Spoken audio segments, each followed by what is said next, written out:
Yeah, yeah, yeah, yeah, yeah, yeah, yeah, yeah. Ever since it's a COVID-19, everybody does a talk about vaccine. One to the vaccine when the pot clean. Corporation need vaccine. Me say vaccine, vaccine, vaccine. One to the vaccine for the crack fiend. One to the vaccine for the vaccine. Me afraid them shoot our son when the cops see him. Hey, where the vaccine? One to the vaccine when the pot clean. One to the vaccine from the crime scene. It'll get a youth fall up like napkin. We need a vaccine at the ghetto car. Our struggles are no similes and no metaphor. If you get a youth dream, if you get a car, buy a house, try make it out, enough no get so far. Enough no live so long, we get vaccine. Get up people no want to no vaccine. If it's not a vaccine, we stop cream and can live a better life and stop dream. For the youth, them way in a jailhouse, we still no get charged, can't get no bail out. We say vaccine, we fi make you no see road quarantine. Cause we want to do that home. Vaccine, vaccine, vaccine. One to the vaccine for the crack fiend. One to the vaccine for the vaccine. We afraid them shoot our son when the cops see him. Hey, where the vaccine? One to the vaccine when the pot clean. One to the vaccine from the crime scene. Little ghetto youth fall up like napkin. We need a vaccine for real, cause some evil people them be will lead us. Foot power next time for you no ease off. Me no trust Babylon, we need a vaccine. For them stop, deceive the poor and every workplace start. Give people more vaccine, me nah lie, we need the cure. People stop, kick in we door. We need a vaccine for bust the aisle mill, fi cut the piping. Look how long, oil price drop. But JPS I give we some fuck we like Billy Ola who no fake. Yeah, yeah, yeah, yeah, yeah, yeah, yeah. Yeah, yeah, yeah, yeah, yeah, yeah, yeah, yeah. Yeah, yeah, yeah, yeah, yeah, yeah, yeah, yeah. Yeah, yeah, yeah, yeah, yeah, yeah, yeah. I.S.U.P.K got the vaccine. Mr. General Yarn have the vaccine. General my man have the vaccine. Big Captain Mashak got the vaccine. Hey, Nayatap got the vaccine. Hey, Abada one got the vaccine. Hey, Akaya got the vaccine. Bakawar got the vaccine. Hey.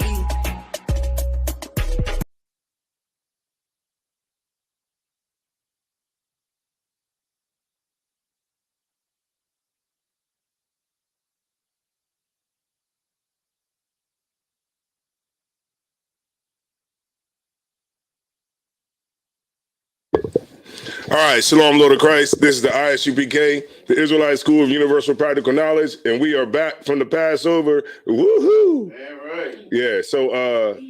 So we back to business. Everything is over. The only thing now is that we in the Feast of Unleavened Bread. Could somebody check the feed to make sure that okay. The Feast of Unleavened Bread. We back in that now. So, we're going to go ahead and get started. Y'all already know what it is. So we're going to get it on and get it popping like popcorn. Look, make sure y'all get everything you need for class. Make sure that you get the your preset books, your pens, your papers, your pencils, everything like that. We're going in today. We're going to show everybody, man, that the I.S.U.P.K is a love group, not a hate group, all right? All right, so we're going to go into that. We're going to go ahead and get started. Taraj just came in the building, so we're going to go ahead and get this thing started, all right? And we'll be right back after these brief messages.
No sweat. So we good. We back.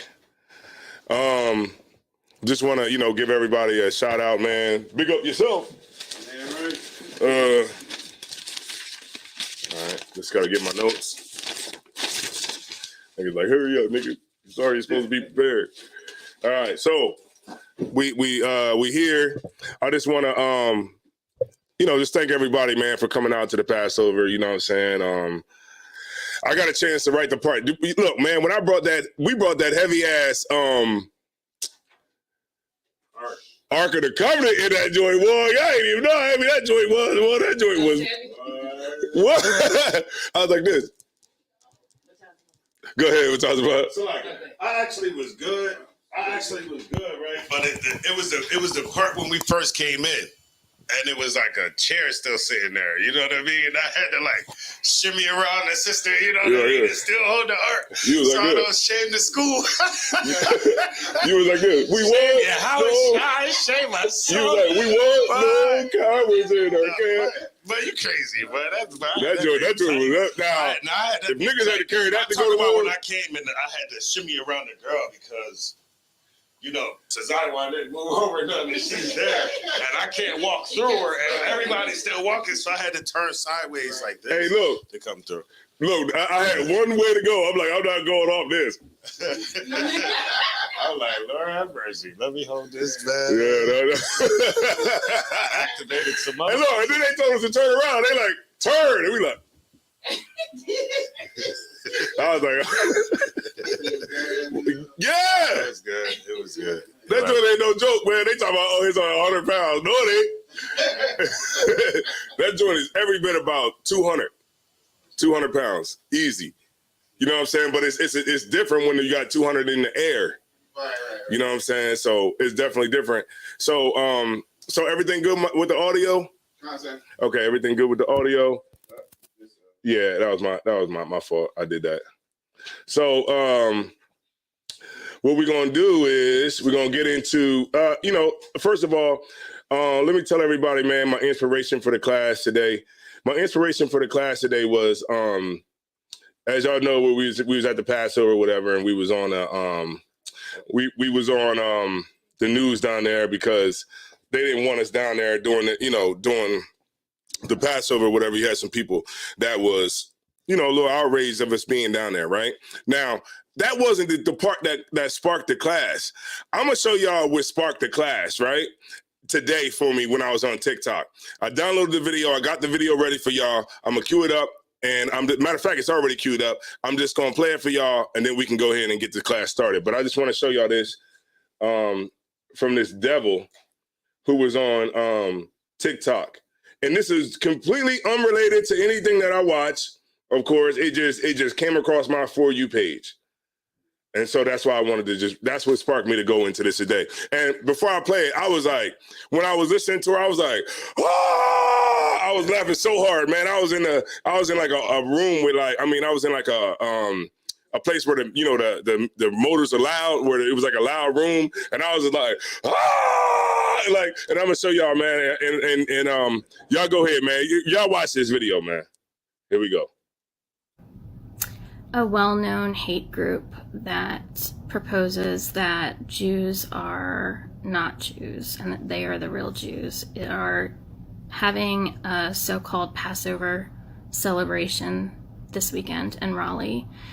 They are not as well known as the KKK. However, they are racist and violent and have had a lot of run-ins with the law. This group has been recognized by the Southern Poverty Law Center and the ADL as hate groups, and they should not be allowed in Raleigh. They shouldn't be allowed to have a presence in any form and be able to spew their hate. However, Raleigh at the convention center is allowing them to meet and do whatever type of event they consider a Passover event. And it's just disgusting. I'm including some screenshots from the ADL and also the Southern Poverty Law Center, as well as local news.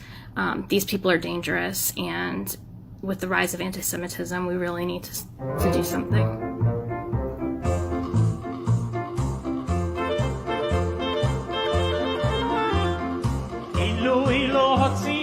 הוציאנו ממצרים, הוציאנו ממצרים, דיינו.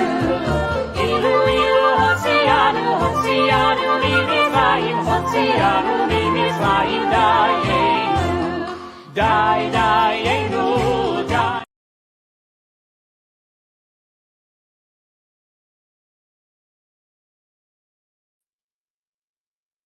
Okay, so I'm assuming that was like Jewish music or something. That's what I'm assuming. I'm not saying it is, but I'm just saying that I'm assuming that, right? Now, this is the thing, right? Now, she said a few things in the video. She said that we had a lot of run-ins with the law.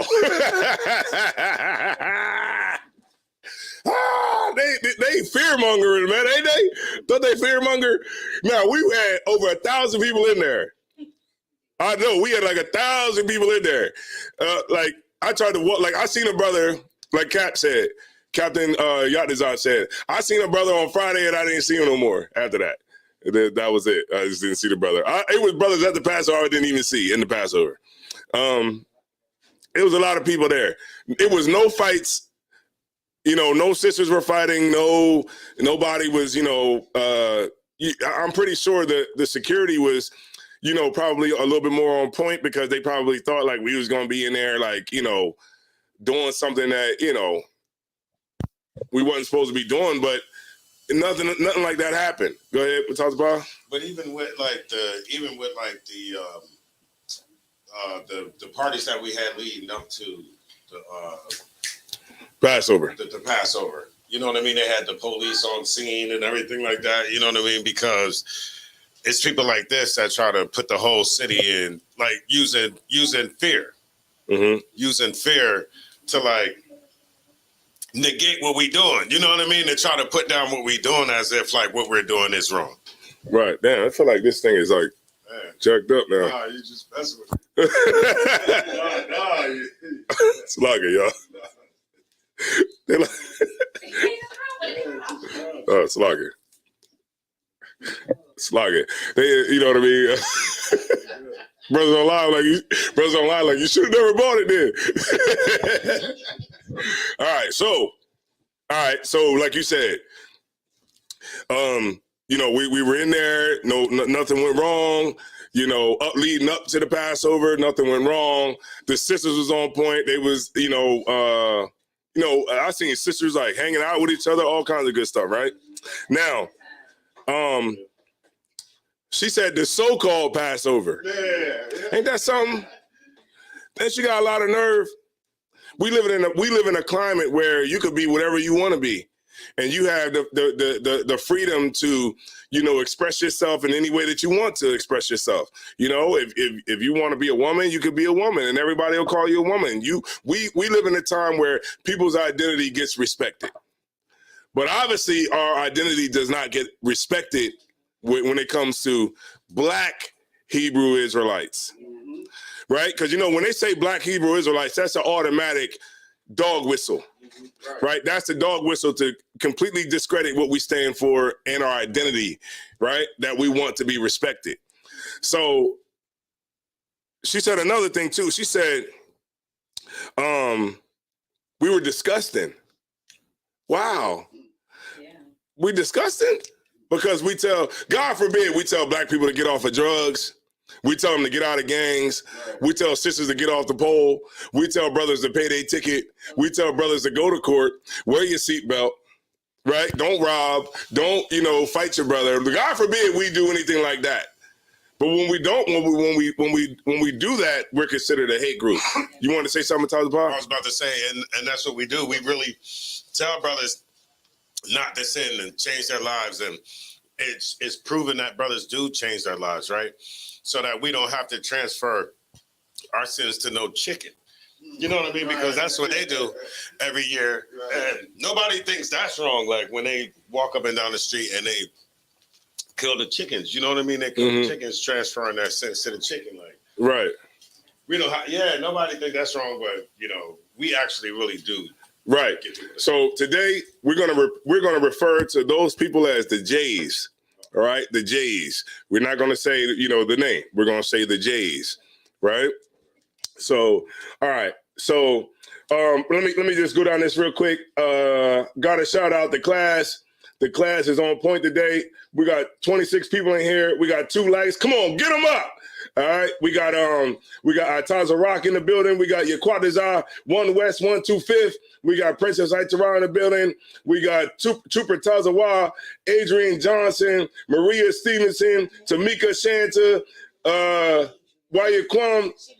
What's going on, Wyatt Klum? Delisa Dandridge, Maria Stevenson, Nakama, Banath, Yasakar. All right, I see you, sister. Fuck, I can't even see that.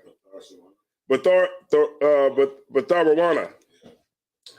And all right, so, and then also she said that we were dangerous. Dangerous. Well, maybe she might have a point there, but not in that way. Dangerous in the fact of we will protect ourselves if we are harmed. Of course, everybody, that's the God-given right. But that doesn't apply to us, though, obviously, right? It only applies to them. So for the people that are just tuning in, what we going in is I'm going to prove to y'all that the I.S.U.P.K is not a hate group. The I.S.U.P.K is a love group, all right? So I want to play y'all one more video. And then we're gonna start the class. All right. Here we go.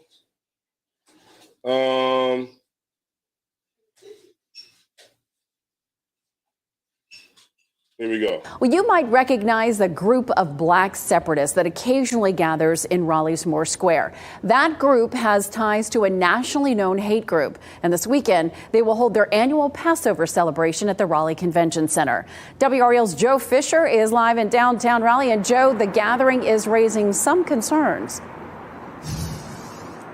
Deborah, this group is widely viewed as anti-Semitic and anti-white. The city tells me they expect about 500 members here at the convention center this weekend.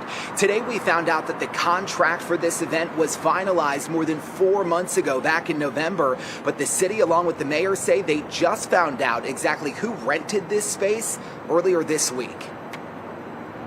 Your past is your protection, supposed to be. On the streets of downtown Raleigh, you'll find members of the Israelite School of Universal Practical Knowledge, or the I.S.U.P.K. You cannot be free without your oppressor being destroyed. Let me tell y'all something, brothers and sisters. The group's leader is Commanding General Yahana, seen in this YouTube video touring the Raleigh Convention Center. It's where the I.S.U.P.K will hold its annual Passover celebration on Saturday. Convention Center, taking it to the next level.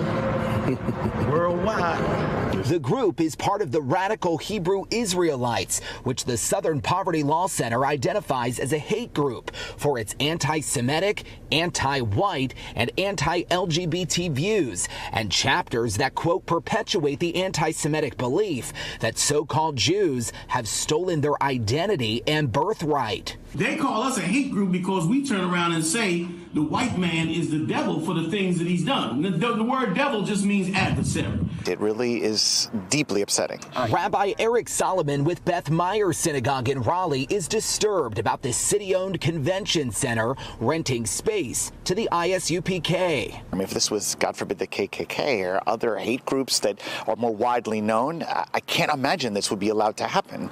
The city says the space was rented by a third party, writing in a statement, "We were not aware of any relationship between TGF Solutions Incorporated and the referenced group, and the event was handled in the same manner as all other bookings. Our expectation is that the group will adhere to all contract terms." It appears there's some loophole here that needs to be looked at more closely. Rabbi Solomon says he respects people's First Amendment rights, but feels the city should not make space for hate. This is not what we need in our city. And a spokesperson for the city today did say that rentals through a third party here at the convention center is quite common. I did ask the city attorney what kind of discretion the city has in denying events here at this city-owned building. We're still working to get a response. Deborah. Joe, now that they know who is coming to this event, are they planning more security? Deborah, good question. I did reach out to the Raleigh Police Department today. We do know this is going to be a very big weekend for the police department. The Dreamville Festival in Dix Park. Now this controversy here at the convention center with the potential for protests outside the convention center. So far, the police department has not yet responded to whether or not they will have increased patrols and whether they are aware of the event, which they sure are now. They certainly are. Joe Fisher live in Raleigh. Thanks, Joe. All right, I want to point something out to y'all. He said it's a potential for protest. That's dog whistle right there. Because you know what he's saying? Come out and protest, right? He's throwing it out there to give, remember, this is media. This is the media. What he's doing is he's throwing it out there as a option for you to get into your head. Because nobody probably thought about the protest until he said it, all right? Another thing that he said was, he said controversy. What's so controversial about people celebrating their religion? Right. You know, celebrating, you know, what they believe in. We live in a place where, you know, David Koresh can have a damn cult. Jim Jones took a bunch of people down to Guyana and made everybody drink damn Kool-Aid laced with cyanide. Everybody in America can have the freedom to believe what the hell they want to believe. You just can't believe that. Right. And it's clear in everything that we see coming out through the news, coming out through, you know, blogs, coming out on the internet, through social media. You want to say something, Talk about? And also, man, he said they had to look closely at the loopholes. Yeah, right. Now, do y'all know what that means? You know what that means? That means that they are going to scrutinize everybody after us. Right. To make sure that you have no ties, you're not on the Southern Poverty Law Center. Right? Now, they say that we're a hate group. I want to show y'all who's a real hate group. All right? Matala, y'all, are you up? All right, can I get Deuteronomy, the 28th chapter and the 16th verse, please? 16. Mm-hmm. And I'm going to get there with you real quick.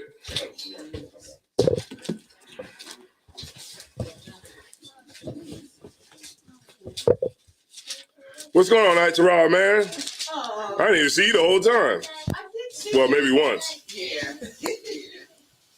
You on stage. Yeah, I was like, hey, what's up, Itara? You looked at me like, why are you talking to me? No, I'm just playing. I'm just messing with you. Like we can't talk to each other outside of Delaware. No, I'm just messing with you.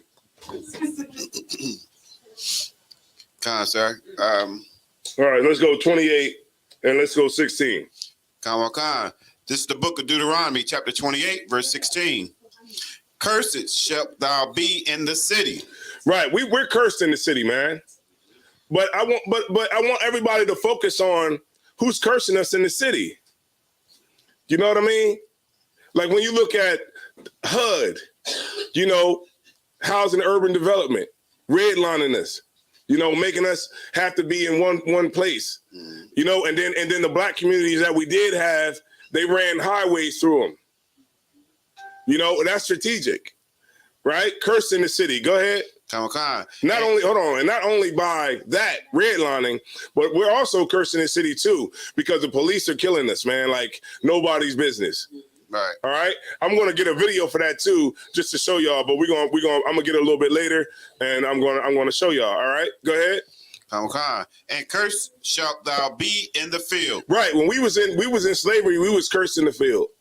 Right. We were picking cotton. But let's move it up to today. Let's look at the I.S.U.P.K who are out there today picking fruit, oranges, tangerines, watermelons. Me and Matata Park pick watermelons. Now, that's slavery. Look, where I work at now, I wouldn't even say that's slavery compared to watermelons. Watermelons, literally a yellow bus pull up with no seats in it, and it just got watermelon stacked to the top. No, it's empty. And what we're doing is we filling it up. We fill the whole thing up, and then once you fill it up, it goes back. You go and you get another one, and an empty one comes, and you do it all over again.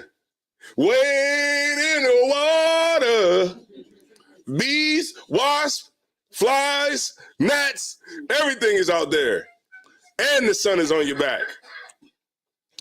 You know what I'm saying? And we was cursed in the field. The I.S.U.P.K, they out there today.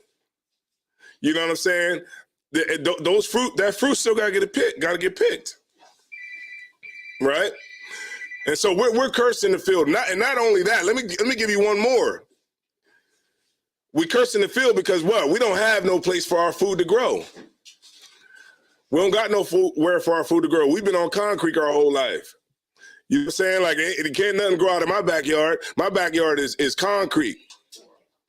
I had a dog. We let the dog out the back. He ain't know where to pee at because it was concrete. The dog went out back. He was just like, it was like, well, the hell, I'm gonna go poop on these bricks over here. It was a pile of bricks over in the corner. He went and pooped on the bricks. He didn't know what to do. But you get my point that I'm trying to paint here. We've been living on concrete our whole life. We don't have no fields so that we can grow stuff. You know, I'm really trying to get into that now. You know what I'm saying? Where we can get some farmland, and you can get some farmland. It's going to be in West Bumble. You know what? But we can get some if we put together and do it. But then also, it's going to take work. You know what I'm saying? Because we're going to have to learn how them seeds work, learn how that ground work, and we're going to have to put a lot of work in with it. You know what I mean? And get you some animals, and you're going to have to take care of the animals. But we're cursed in the city, man. And we cursed in the field. But it's a specific people that made sure that we was cursed in the field. It's a specific people that got the I.S.U.P.K rights out there right now cursed in the field. It's a specific people that's doing that, right? Let me get Deuteronomy 28, and I think it's let me see. Hold on, let me get the one where it says their sons and daughters shall be given to another people. 32. Deuteronomy 28 and 32. All right, let's get the likes up, man. Let's get the likes up. What? Come on now. Y'all met me in person, right? Come on now. Y'all know what it is. I stopped and took everybody's picture. Let's get it. It's the book of Deuteronomy, chapter 28, verse 32. Thy sons and thy daughters shall be given unto another people. Right, our sons and our daughters was given to another people. Hold on, you want to say something to talk about? Go ahead. Just on what you're saying is we was given to another people by this lady's ancestors. Mm-hmm. This lady who's saying we just so disgusting and so she just so afraid of us. We should be. That's the other way around. You know what I mean? Y'all, that was them that gave us to other people. But you bringing out something that's heavy, right? And I wanted to add on to that because you brought it out. They create a robber and then get mad at the robber, right? You take away a person's resources and then you get mad at them for being a criminal. You know what I mean? Like literally in America, they created niggas. They created the criminal. They created what they see today. And then you want to get mad when the creation wants to finally get their stuff together and get off of drugs and stop selling drugs to each other and, and take care of our families and not just make baby mamas and not just, smoke weed all day and not sell crack and not steal cars and not rob niggas. And you know what I mean? Right. Now, God forbid, we do something that's right in the right direction. Because guess what? With us doing the right thing, it is a danger to the system. Because remember, the criminal justice. How many people is paying to go to college right now for criminal justice? A lot, right? Because y'all in college, y'all know. It's a lot of people. That LPN stuff is college. don't make no mistake about it. Make no mistake about that. That's hard. But my point is, look how many people go to college for criminal justice, and how much they charge you, to go to school for that. And then look at what the judges get paid, and the prosecutors and the lawyers that's on retainer, right? The lawyers and everybody all the moving parts that gotta go along with the criminal justice system. The people who are the jailers, the security guards, the bailiffs. Everybody the people at the front door that check you in when you're coming into court. Everybody lives off of the destruction of Black people. Right. Because if we are not committing crimes, then the system of criminal justice falls. Because then it'll be like, we all know what we are, we all know who we are, we all understand that we gotta love each other, and then murder stop. Go ahead. And then once that stops, you don't have the homicide unit, you don't have First 48. Right. And then First 48 is connected to the ID channel. And what else? A&E, right? Because I could watch that. A&E falls. Mm-hmm. Go ahead, Mataza Pa. Like you're saying, it's a system that was created. The criminal justice system was a system created around Black people. Mm-hmm. Like to continue the enslavement of Black people. Right. Remember, that's how you get the 13th Amendment, all that kind of stuff like that. You know what I mean? So then they started creating vagrancy laws. Mm-hmm. You know what I mean? Now we don't got no jobs, you know what I mean? We ain't sharecroppers, whatever like that. And then now they like, okay, now you can't loiter. Mm-hmm. Now you can't be standing around. Now you got to have a job. All this kind of stuff like that. Right, the vacancy laws. You went to jail because you didn't have, you didn't have no work, mm-hmm. And the slave patrollers, the same badge that they had back then is the same badge. You're closer to the mic. The same badge that they use today. Right. Mm-hmm. Absolutely. And so this is what we're breaking down, man. Can you read it one more time, Mataza Yala? Time, sir. It's the book of Deuteronomy, chapter 28, verse 32. Thy sons and thy daughters shall be given unto another people. I know about this. Right, let's bring it up to today. Let's talk. Let's go to slavery first. Our sons and our daughters. Y'all remember Kizzy? Yeah. Y'all remember Kizzy in the damn chat? Yeah. That's the greatest example I could give. Kizzy, when she got taken away, and she was sold to the Moore plantation, right? Our sons and our daughters were given to another people. But let's bring it up into today. Let's bring it up to I.S.U.P.K, right? With the working at the child support office. Right? I'm not saying that child support but do child support take away kids? Is they in that same office? They play a part. Right, but CPS take away the kids now. And there ain't no might in your hand. Read the rest of that verse. And thine eyes shall look and fail with longing for them all the day long. And there shall be no might in thine hand. If they take your kids, ain't nothing you can do about it. But go to those classes. But take those classes, and do everything they tell you to do to get that kid back. Go ahead, Mataza Pa. Police take them everything too. You know what I mean? Go ahead, Mataza Pa. Take Mike. I'm about to say the police run up on your kids and take your kids too, man. And then accuse them of doing stuff all the time. Mm-hmm. They take your kids and then send them to another people. Send them to a foster home with some Japanese people. Two H's. 2 H's. All right. That are married. 2 H's that are married. And they'll take care of your kid. And molest them too.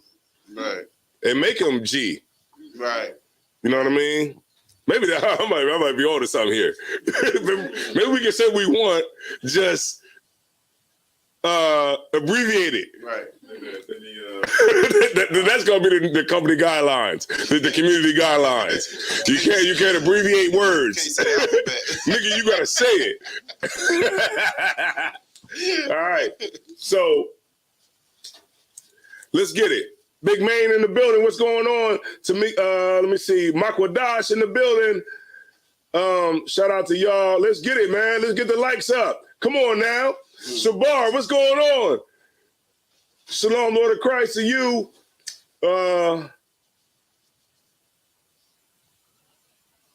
And Power Bob, what's going on? Shalom, Yahweh, Shema, Thamba, Shimi, Awashai. Power Bob got some good pictures too for the Passover. Power Bob had a lot of pictures. She was in everybody's picture. I got a good picture with y'all too. Aitara, Kazakawa. I got a picture with y'all. Y'all don't know, but y'all probably don't know I got this picture, but I got it. All right. So yeah, so it said that we would be given to another people. All right. It was any more on that? Nah, sir, that and was it should be longing for them all the day long. Now, that's exactly, it captures the emotion that we have as a people and why, you know, and the longing that we have to get our children back. You know, that mother, she might have not been ready to be a mother. You know what I mean? But that doesn't mean that she's not a good mom. She just might not have been ready at the time. She was still, you know, immature, right? And she might have not did everything that she was supposed to do for the child. That doesn't mean that she don't love the child. It just means that she just should have tightened up a little bit, right? But does that mean that you should take the kids away from her? No, right? It's always another option. Try to find the father. Give it to the father. You know what I mean? But don't let me.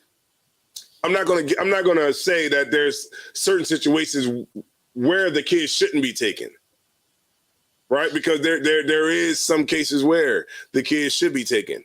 All right, let's not negate that either. You get my point? But the point I'm trying to make is it shouldn't be any reason why the kids should have to be taken, because we should know better, right? And we should be equipped with the understanding to be able to take care of the kids in the proper way. All right. Somebody had their hand up. I was about to say, man, like that. So, as we reading the scriptures, as Matasa, y'all are reading the scriptures, and as you break down the scriptures, I mean, it only fits the characteristics of one group of people. It's like you listen to her saying that they're, the Jays. Then you listen to us say that we the Jays. I think we are on something. Right. But when you read the scriptures, it only embodies one group of people. You see what I'm saying? And then even just the archaeology and stuff. But it's crazy how they can get on there and then you know what's crazy? And I was looking at I think it was what is it, like Pew Research? I think it's like Pew Research or something like that. They do like them studies or whatever. And study has showed that those Jays, right? It's like 70 or 75% of them don't even believe in God. They don't even believe in the Bible or nothing. Yeah. You know what I mean? Yeah, you're right. It's like Pew, PW or something like that. Yeah. But when you look at it, you'll see that the numbers are real high. The percentage is real high amongst our community of people who don't even believe in God. But able to portray this this image, holier than thou. This image that comes with these people, being these people. Right. Okay. So let me get hold on. Let me find something real quick for you. Man, we got 40 people in here. Oh, y'all tripping tonight. All right. Let me find this one video for y'all. Give me 2 seconds. I want to find this video for y'all because I do not want to let the public down. All right. So let me just look for this real quick.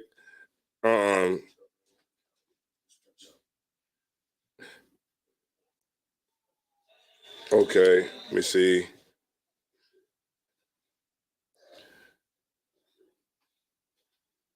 Oh, yeah. I saw some crazy stuff tonight. Okay.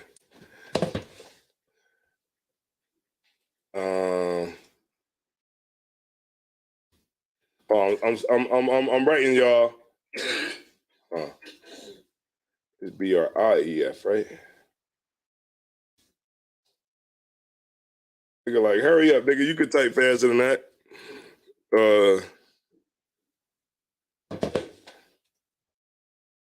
Speak the text, nigga.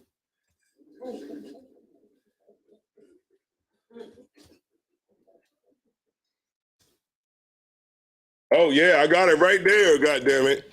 All right, so, but remember, everything that I'm bringing out tonight, I'm gonna bring it up for y'all, right?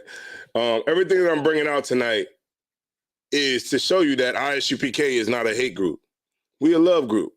Right. You know, we're a love group, right? And the thing is, right, what you see is you see a group that hates us, right? That's what I just showed y'all, right? You see a group that hates us for just our very existence, right? They take away our children, right? And we long for them all the day long. I brought it from the past up to the future, right? But let me get something else just to bring it home. Let me get Deuteronomy 30:28 and 37. 28 and 37. Kanawaka. Okay.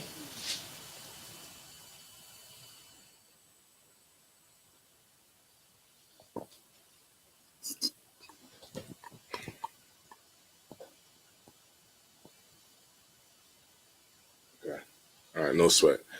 Deuteronomy 28 and 37. Kanawaka. All right. It's the book of Deuteronomy, chapter 28, verse 37. Yeah, this is one of my favorite scriptures right here. And thou shalt become an astonishment. What is Atarah? What's that mean? To become an astonishment.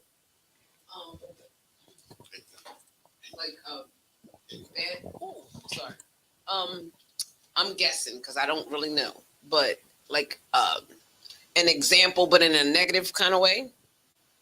Mm-hmm.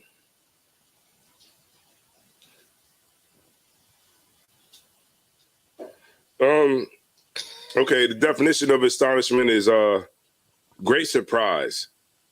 Oh, okay. She looked at him in astonishment. Shock value. Right, like if I may.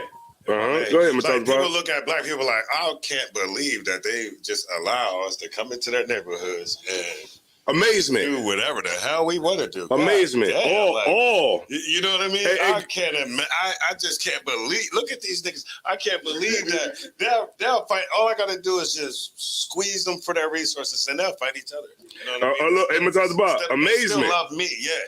Bewilderment. They look at us in amazement, like, God damn, like you can do anything to these people. Confusion. Right. Until they run into us. And then they understand that day is done.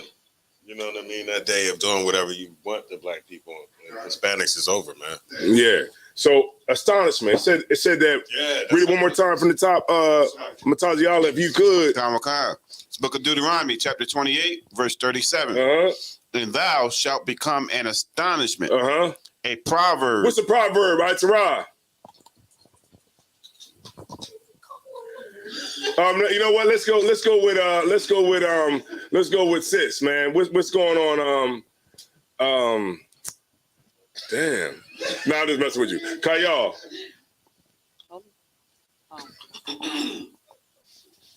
A short, pithy, like saying a proverb. Proverb. Yeah, proverb. She got a definition off top, but you're right. That's what you're supposed to do. Saying in general use, stating a general truth or piece of advice. Piece of advice. We can go with that. Is there a number 2? Yeah. Refrain. There's no number 2. A proverb. I'll tell you what a proverb is, right? Anybody else? Kazakawa? Can you give her a mic? You good?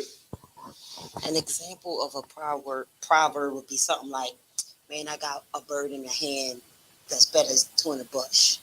So it's like basically a comparison of how one thing is better than something else. Right. So like, in this conversation, it'd be that they're trying to say that they're better than us. Right. Exactly. Right. So what's the proverb that's on black people? Go ahead. Ghetto queens. Ghetto queens. I mean, no, welfare queens. Welfare queens. We're lazy. We don't want to work. We're thugs. Thugs. Criminals. Go ahead and talk about. Right, because if you see like some of the examples that they give in like in English terms, it's like the apple doesn't fall from the tree. You know? All the glitter is not gold. The picture is worth 1,000 words. So right. What you're saying, like black people are lazy. You know what I mean? You know all the different. Right. They're thugs. They're criminals. Yeah. They need supervision. What we say? Stereotypes like stereotypes. Yeah, they like chicken or they like chicken. Watermelon. Yeah, right. Watermelon is good. Yeah. That's all you gotta do is give them chicken or. I can't eat watermelon white people because the stereotype is too real. I'd be like, God damn. They'd be like, hey, what kind of fruit everybody want? I'd be like, they go around, they be like, honeydew melon. They go to the white people, honeydew melon, cantaloupe. They get to me, I'd be like, everybody look at me, I'd be like, strawberries. I'd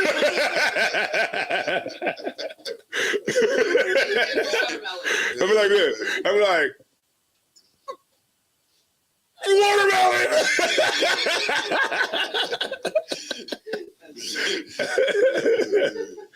Oh, all right. So stereotypes. That's what it's talking about here. It's the proverb, right? That was going to be against us, but it was the people that made that proverb, right? That said we were lazy, we was thugs, and we wasn't worthy of being able to vote. All those things, right? It was a proverb. Go ahead. Okay. And a byword. And y'all know what the byword is. I don't even need to break that down. But y'all know what the byword is. Jigaboos, coons, darkies, alligators, coons, possums, rats. David said, remember David said that black women were promiscuous. Mm-hmm. And that was their reasoning for, if anybody did rape at that time back then, they would say, well, she wanted it. Matata Pod, that's exactly what I'm talking about. I'm gonna talk about this Friday, because I know Megan Thee Stallion, she threw out the pitch for the Astros. She threw out the pitch for the Astros, and she was going out there, and I'm like, damn, it's like, okay, it's a pitch for the Astros. Why you got to go out there sexual? Yeah, she went out there like with the stank walk, and I'm like, why you got to do that? In front of all these white folks. It's like, do the black woman always got to be put up as sex? So then the minute you get caught with one of the white, I'm gonna say the W's, and they like, hey, I thought you wanted sex. And you like, yo, get out of here, man. I don't know you, man. Yo, man, get up out of here. He like, nah, I mean, I seen it on TV. I seen you on TV. I mean, this is what you want, right? You know what I mean? This is what we gotta watch out for. Hold on one second.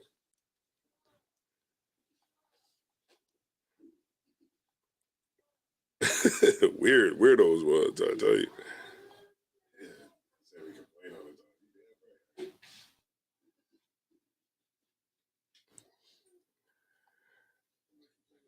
Okay, boom. Okay, we'll just bring this up real quick. Hold on, give me 1 second, y'all.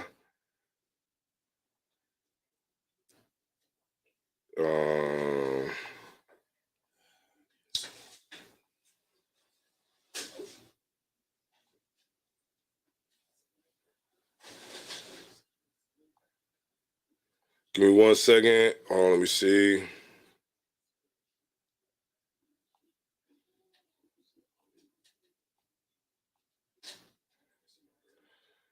Give me 1 second, y'all. I'm just sending this out. Let me see. I see some Facebook people on here too.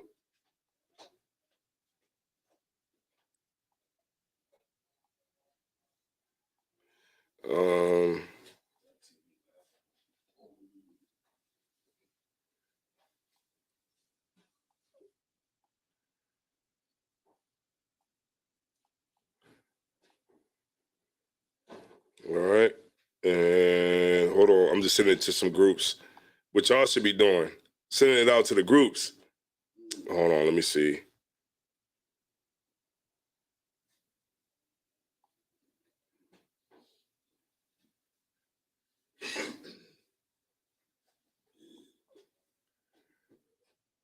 All right, no sweat. All right, send it out to the groups, man. All right, so it was a group that did this to us, right? Seems to me like they're the hate group that did this to us. They weren't the love group. They were the hate group that did this, right? Was there any more on that? Go ahead.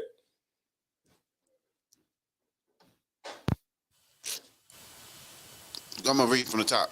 The book of Deuteronomy, chapter 28, verse 37. And thou shalt become an astonishment, a proverb, and a byword among all nations, whither the Lord shall lead thee. Among all nations. Don't matter, man. You know what I'm saying? It's among all nations that where we go. They look at us like, man, we just the scum of the earth. And it shouldn't have to be this way. Right? Because the Lord called us to be something greater than an astonishment. He called us to be something greater than a proverb and a byword. You know what I mean? We're more than that. Damn right.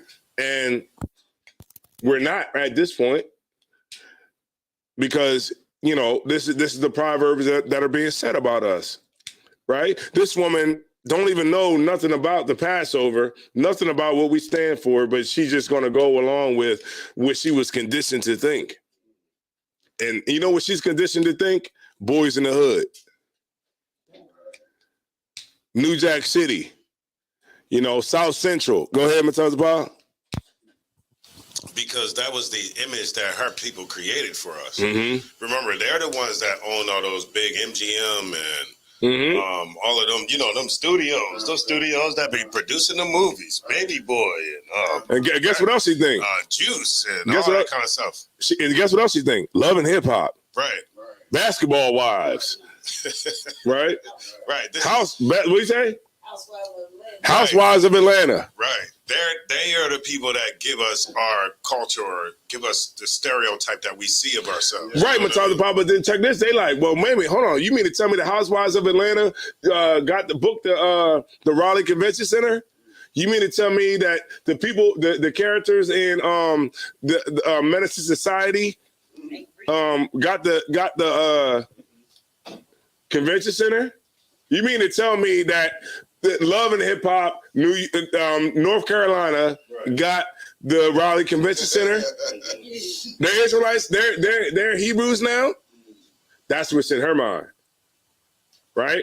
Because of conditioning, classical conditioning at that, right? That's what we get. We get classical conditioning, and the role is and it's being played on us so much. That's how we get it. White, smart. White, good. White, rich. White, cars. White, luxury. White, good hair. God damn. Black women like, well, let me get that. The silky stuff. Because this nappy stuff ain't hitting. White, smart. White, good. White. And then automatically you'll associate the two without even thinking about it. White smart. White money. White suburbs. Automatically. You do it without even thinking about it. You know what I mean? Black ghetto. Black ops. Black Chicago. Black Philadelphia. Black murder rate. Go ahead. So it's like it's automatic from childbirth because with the doll test, all of them pick the white doll as the good doll, and the black doll is the bad doll, and stuff like that. As a child, like ops, black. Who say that? For black people, ops. Gangs, black. I can say something right now. Look, if I put a flag in here, y'all will just start marching right down to the goddamn recruitment office. Some people would do that. Because it's the symbols. and the things that they put on us, man, that condition us, man. If you put a cross up, people bow down and start praising right now. Praise Jesus right now. So these are we become an astonishment to people, man. You know what I mean? We become an astonishment, a proverb, and a byword. But let me go down to verse 48. But see, this is what a group of people have done to us. And we're the hate group? No, Deuteronomy. Deuteronomy, the 28th chapter and the 48th verse. Book of Deuteronomy, chapter 28, verse 48. Therefore shalt thou serve thine enemies, which the Lord shall send against thee, in hunger, and in thirst, and in nakedness, and in want of all things. Yeah, okay, so wanting of all things. So, okay, so mass burn, you said y'all UPK niggas is weak, right? So what have you raised up? You know what? By you just being in the chat, because I don't know who you are, but you know who we are. You couldn't raise a fucking ant. That's right. Who the hell would even follow you? Right. And that's the problem with a lot of these brothers out here. They can't bow down to something greater than their self. You know what I mean? Because, you probably sitting home with your drawers on, you know what I mean? And you on social media, right. But you couldn't raise up a fucking ant. And nobody would ever listen to you. The girls don't like you, and you're just a fucking weirdo. Right. All right. So if and I don't see why Across the Line would even delete your comment. Maybe one of the moderators deleted it because it was so fucking stupid. You know what I mean? Yeah, right. And you on social media talking stupid in a goddamn chat, which is stupid. All right, moving on. All right, go ahead. Nah, sir, All right, no sweat. Let me get Deuteronomy 28 and 48. We're talking about something serious here. We're not kidding around. Let's get back into it, right? Let's go. The book of Deuteronomy, chapter 28, verse 48. Therefore shalt thou serve thine enemies, which the Lord shall send against thee, in hunger, and in thirst, and in nakedness. Yeah, that's right. In hunger and in thirst. If you like good water. It's like cause y'all like good water, that good core water. Fiji. Don't even talk about Voss. Go ahead. Smart, yeah. You want to be smart? You can get some of that water too. Smart water. Look, Deer Park, right? You want all that good water? You got to go to the oppressor to get it. Right. There's a group of people that's controlling the water. Damn right. You wanted to come out the tap? I work at a water company. There's people that control the water, right? There's a hate group that controls the water. Damn right. Water is free. It rains, it's water. It comes up from the sky, right? Water comes from the sky. It's free, and you're good to go, right? You don't need to pay for it, right? But this is what they do, because there is a hate group that is controlling your water. And what else? In thirst, what? In hunger? And in nakedness and in want of all things. Right, in nakedness. Bras, panties, underwear, socks, hats. You know what I mean? This fabric that I got on right now. Coats, jackets, shorts. Everything that we do and we need, there's a hate group that's over top of it that's controlling it. Something that you eat. What? You like oxtails? Oh yeah, medaya. Yeah, you like that, right? Them Jamaicans are getting that oxtails. You get my point? The oxtails, all the stuff you like to eat. We got to get it from somebody else. All right.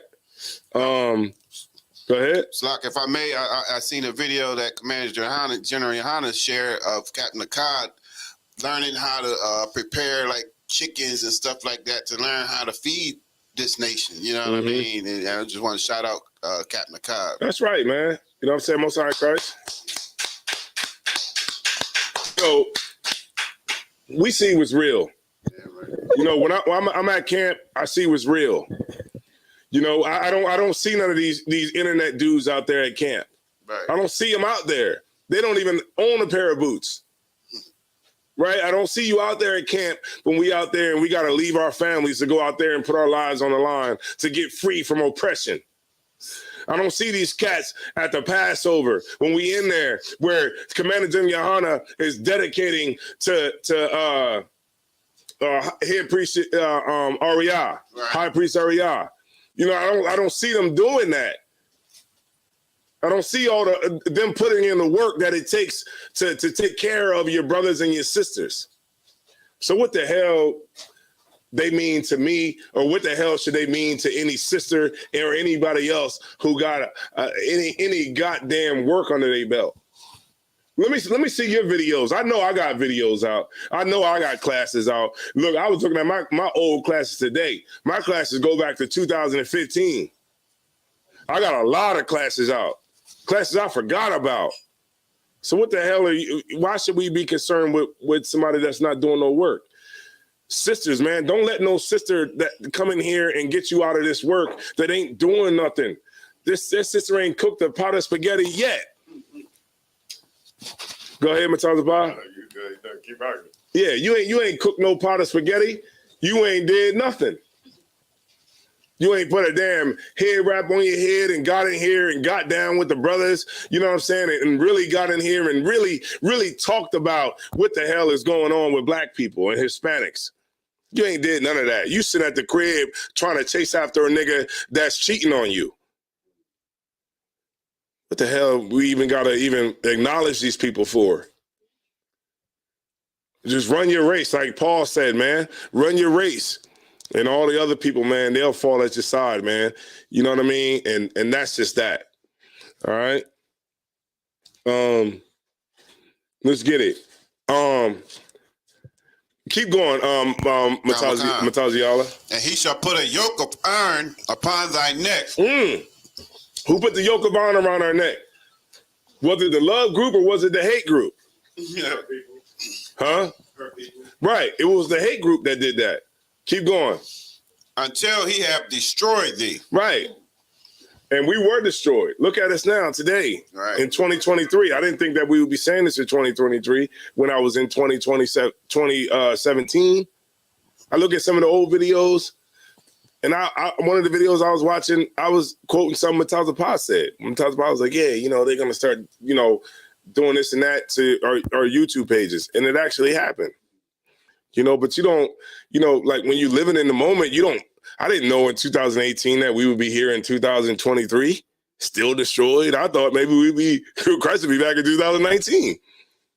But it didn't happen. Because it's obvious that it's a lot of work that we have to do. And the Lord has given us mercy to get it done. Because really, if Christ came back today, would you really be ready? I doubt it. You probably wouldn't be ready. So you got to really see where the mercy is coming in at. You know what I mean? You really got to understand it and see, like, damn, you know, if Christ was to come back today, am I really ready for that? Do I got my moms ready? Do I got my brothers and cousins and uncles and everybody that I love ready? And you don't. That's why the Lord didn't come back, you know, in the year 2000. Right. Because niggas like me wouldn't have been able to come into the truth. You know, and that's what I was, you know, when I was at the Passover, what I, you know, really was considering, you know, when the general was talking. It's like, damn, you know, like, do I deserve to be here? You know what I'm saying? Like, you know, if you any stand-up brother, you can understand and feel what I'm saying. You know, I was like, you know, do I deserve brothers coming up to me saying, yo, what's up? Hey, shalom, sir. Hey, shalom. Do I deserve that? I was a drug dealer. I was a nigga who sold drugs to people. I was a jack boy. I was, you know, a car thief. I was every evil thing that you could imagine. Do I deserve niggas coming up to me saying, hey, sir, hey, shalom? It kind of makes you feel survivor's remorse, you know, because you're able to survive. The people that you see in your neighborhood, wherever you at, across the ghetto United States, you see your classmates that came up with you in school that are dead right now. You see family members that are dead right now, but for some reason you still here. Why? Where did you, how do you deserve that? You don't. But for some reason, you're alive. That's right. So that gives us another chance, man, to get ourselves together. Right? And until we get ourselves together, we're going to have that hate group that's going to be over top of us. That's going to be ushering us to get ourselves together. All right? No sweat. All right, no sweat. Let's get it. Let's get Acts 3:19.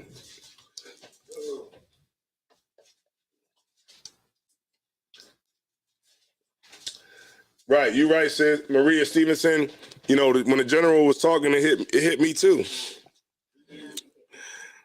It hit me too. You know. I'm glad I had glasses on because it was a rough time because what he showed in that moment was humility. You know, a leader always got to be strong, you know what I'm saying, for people. But it's a different type of leader that can show vulnerability. You know what I mean? In an instance. You know what I'm saying? Like I could tell when he was talking about head priest Ariah, did y'all see that part? I watched the video. Did you see the general choke up? He choked up like, you know, like this is gonna be the last time. You know what I mean? Like because he had to say it out loud. Like he's gone. But we're going to give him the honor that he's deserved because you wouldn't even know the goddamn 12-tribe chart if it wasn't for head priest Ariah. Right. You wouldn't even know it. Right. God. Yeah, you wouldn't even know the head pieces. You wouldn't even know none of that if it wasn't head priest Ariah. And these stupid ass niggas, I'm slogging for my language, these stupid ass niggas going to get on social media and say, fuck Ariah. Right. Because he fell weak in his old age. And you're going to negate all the rest of the things that he did that got you where you at today. Right. And then you're going to have enough pride to think that the same thing can't happen to you. Right. Do y'all know how strong head priest Ariah was? He was strong at camp. He broke down like revelations at camp. Do you know how skilled you gotta be to break down revelations at camp? Because at camp is usually like, you know, we kind of go to what the people can understand. Go ahead, Matazabah. Man, look, man, they brought the scholarship that we use today. The books that we use today came from them brothers, man. Them brothers, we didn't just wake the hell up and these books was just, well, yeah, we did, this new generation, but those brothers had to really go into the library and find those books, man. Comb the library and find the books and then bring the books to us. And then it just trickled down to, you know, us. Right. You see what I'm saying? They was out there back then with the scholarship. Getting Edomites to confess. Yeah, I checked every Bible dictionary, and guess what? Yeah, he's right. Yeah, it says that Ham, not the progenitor of the Negroes. You know, I didn't check that he's right, and he was getting Edomites to confess and to admit and to realize at a in the 90s, when we was messing around, when they was on a tape, when they had a big camera on their shoulder with a VCR tape in that joint, filming it. That's what and you know, and they just showed so much more about Commander General Yohana, you know what I mean, of why he's a good leader. Right. You know what I mean? Because that's right. He even showed like that even though he might have went off in his old age, man, we still can't forget the good things that he done. Go ahead, sis. Suck you, sir. So was he like John the Baptist and just went astray, or do you think that it was a medical condition? Because you know Alzheimer's and dementia is real. Mm-hmm. What do you think it was? No, it wasn't dementia. It was just that, you know, like when you're in your old age, you can start to go off. You know, it's just something that is like in your youth. And when we say youth, is like now, you know, how you are now. Like right now, you're in your youth. You're you know, you're strong in the truth. You know, you're in your youth right now. You're strong. You on it. You like, man, how could what nigga? I'm I.S.U.P.K to the death. But when you get, you know, 70, you might not feel the same way because maybe Christ might not have returned at that time, and you might feel like, well, Christ haven't came back, and you know, I'm 70 years old now, and I'm getting health ailments, and I've got to go to the hospital, and I'm dealing with this, and I'm dealing with that, and maybe this might not be the truth. Maybe Baptist is the way. You know, you might, and I'm not saying that this is your situation or that was his situation, but it's a situation. And it could rightly happen. Remember, the scriptures say our righteousness is as a filthy rag. Right. So meaning even John the Baptist, who saw Christ, he saw the dove descend on Christ. He knew what it was. Right. But because jail got hard for him before he got beheaded, he questions Christ. He sent his disciples to go question Christ to see if he was the Messiah or should we wait for another. Go ahead. So what do we know that indicates that he went off? Because head preacher Shia, man, he started calling Tazadakia the Comforter. Oh, okay, kind of. Yeah, he started calling Tazadakia. Yeah, he started calling Tazadakia the Comforter, and he was affirming that this brother was the Comforter. And, you know, all of that kind of stuff. And Tazadakia was the one who had the bus with his face on. Yeah. Okay. Yeah. Okay. Thank you. Mm-hmm. And so a lot of people who are, you know, in these other Israelite groups, they discredited him once he died. They said, "Oh, fuck that nigga." And you're not supposed to do that because there's no honor in the dishonor of your father. Could somebody get that for me? You know what I'm talking about? Yeah, if you can grab that for me. Karina Smith said, I still got some VHS from the 90s. That's right. Kazak Wana, what's going on, Kazak Wana? OKC in the building. Yeah.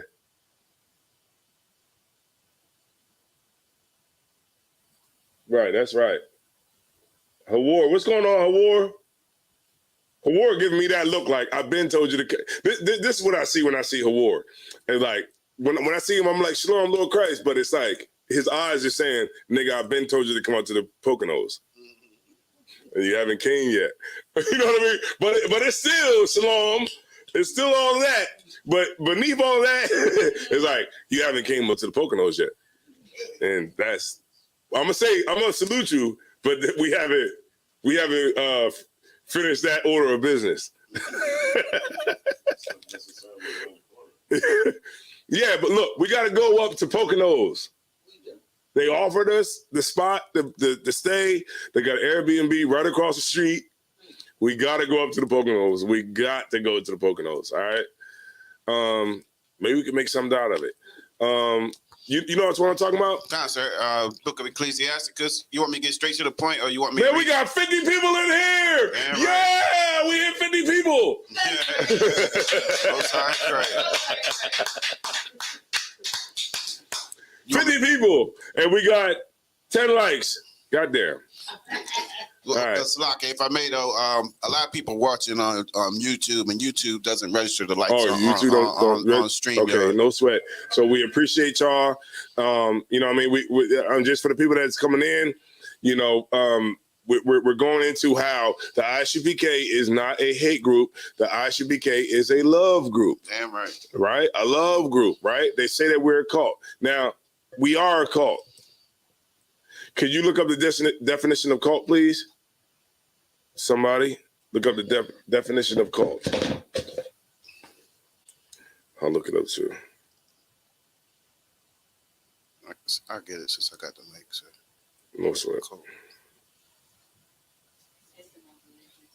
Generation Hold on. That's it. Hold on. Keep going. Go ahead and read it. Go ahead and read it, sis. A system of religious veneration and devotion direct toward a particular figure or object. Right. That's Christ, right? Okay. Read the second one. A relatively small group of people having religious belief or practices regarded by others as strange or sinister. Strange or sinister. Strange or sinister. Right. And that's because we're a relatively small group that goes against what the masses, what the masses would consider normal. Right. Right. So what is normal? It's normal to put a tree up in your house and wrap electricity around it and wonder why it catches on fire. It's normal to make your kids go out and search for eggs that a bunny laid. Eggs that came out of a bunny's butt. That's normal. Or what? Candy from strangers. Candy from strangers. Right? That's normal. That's what the prevailing ideology is. And homosexuality. Go ahead. Oh no, his second birthday. Yeah. What's that? What is that? Easter. Right? That's the prevailing ideology. So if you don't believe in that, you're in a cult. Right? If you God forbid you follow the Bible, you're in a cult. Right? So give yourselves a hand. Your houses are bugged and your phones are bugged. All of that. All those things are, done because you're in a cult. Right? And at the time of Christ, the disciples would have been in a cult. Because that wasn't the prevailing religion of Rome. It wasn't. They followed after Christ. Imagine how crazy that would have sounded back in the day. A man come and say, I'm the Messiah. And and everything, nobody gets to the Father but through me. Today, niggas that do that is on Clubhouse. You get my point? Right. So what type of faith would you have had to have at that time? Right. Amazing faith. And he was what? Like 20-something years old. Right. Remember, Christ died when he was 33. You see a 33-year-old nigga today. He a young nigga. You gonna follow a nigga that's 27? Talking about he's the Messiah of Christ? I mean, the Messiah of God, and nobody gets to the Father but through him? Nigga, you look at that nigga like, nigga, what the hell you talking about? You wouldn't do it. The only way you would do it if it was an amazing amount of faith. Go ahead, Matthias. Right, just to reiterate on what you were saying, and you could tell they was different because when Peter denied, it was Peter that denied Christ, right? They was like, wait a minute. No, it was Peter, yeah. And it was like, wait a minute, you one of them. You one of them. You speak like them just so I can remember. Mm-hmm. And he was like, I'm not one of them. I'm not one of that nigga. No. Yeah, but in that moment he knew that he was a coward. That doesn't take away from what Paul did, because he got better. He was on the road. He did what he had to do. So he had something to say. So that they were different in like what you're talking about, a cult. You know what I mean? It was different than the norm in Rome. It was still Greco-Roman, so it was still a lot of homosexuality going on, a lot of nakedness, a lot of, crazy stuff going on at that time. Mm-hmm. Yeah. Let's get it. All right, let's get it. Where we at? We had the book of Ecclesiasticus. You want to get straight to the point, or you want me to read a couple verses up? Ecclesiasticus. Chapter 3? No, you know what? Salak here for that. Let me get Zechariah 11:5. Okay, sir. Salaki, y'all. Scratch that off your precept book, and let me get Zechariah 11:5.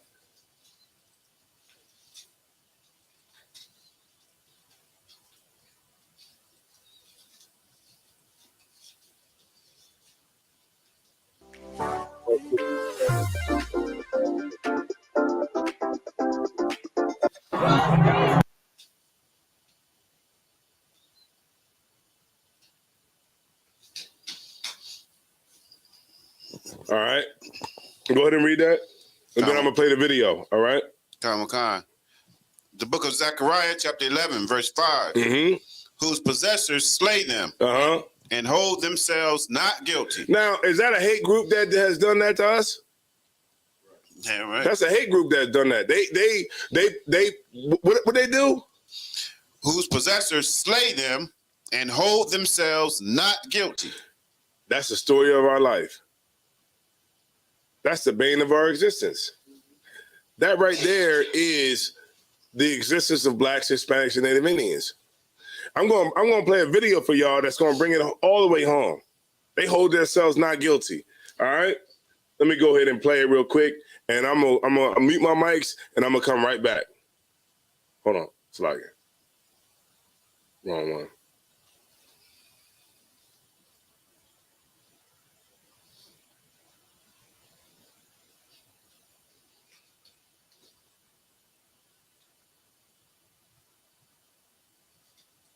Hold on, it's like it. All right, here we go.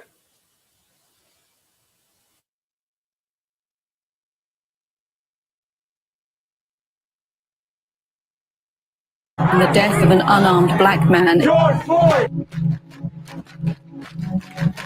It has been incredibly difficult to prosecute a police officer successfully.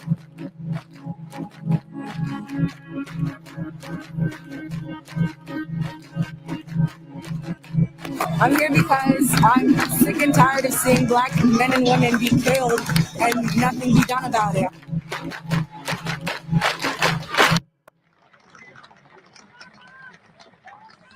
We can never be satisfied as long as the Negro is the victim of the unspeakable. Remember, y'all, I said, hold themselves not guilty, all right? Hold themselves not guilty. Just remember that, all right? Here we go. Horrors of police brutality. Jonathan Farrell was unarmed when he died, just a month shy of his 25th birthday. Now that officer, Randall Carrick, is charged with voluntary manslaughter. A mistrial was declared in the case of a white police officer who shot and killed an unarmed black man. There were protests outside the court after the mistrial was announced Friday. Shoot! Don't shoot! Unarmed! Don't shoot! Unarmed! Don't shoot! Death of Eric Garner of a heart attack on Thursday. The father of 6 can be heard on the tape saying repeatedly, I can't breathe! I can't breathe! There needs to be prosecution. That's what this is all about. Many people simply cannot understand why the grand jury did not indict when they could actually see video of what went down between that New York police officer and Eric Garner. Michael Brown, an unarmed 18-year-old, was shot and killed during a struggle with a Ferguson police officer. Officer Darren Wilson will not be indicted. It's the feeling among many of these people that black lives don't matter. Not one reason did this grand jury find to indict him. I ask a question. Yes. How can we be promised that this injustice will happen again to another black kid? In another state tomorrow. How can we assure our kids that they're safe out on the street with your officers? That's my That's question. what I want to know. I have a black child. Chicago police officer Jason Van Dyke shot and killed 17-year-old Laquan McDonald. For the first time in 35 years, a Chicago police officer is charged with first-degree murder. that officer found guilty of second-degree murder. Very unusual, very important. It just goes to show you how serious that I am about my life and all these other lives that are out here that are scared of the police.